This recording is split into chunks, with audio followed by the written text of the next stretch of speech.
PP2లో భాగంగా ఈరోజు నిన్న మనము పార్ట్స్ ఆఫ్ ద బాడీ గురించి పిల్లలకు తెలియజేయడం జరిగింది.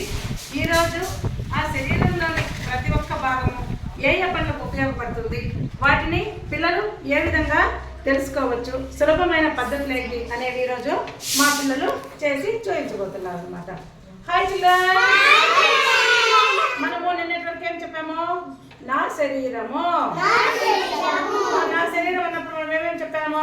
Head, eyebrows, forehead, hair, ears, eyes, nose, lips, teeth, tongue, cheeks, chin, shoulder, chest, hands, fingers, stomach, thighs, knee, legs, foot.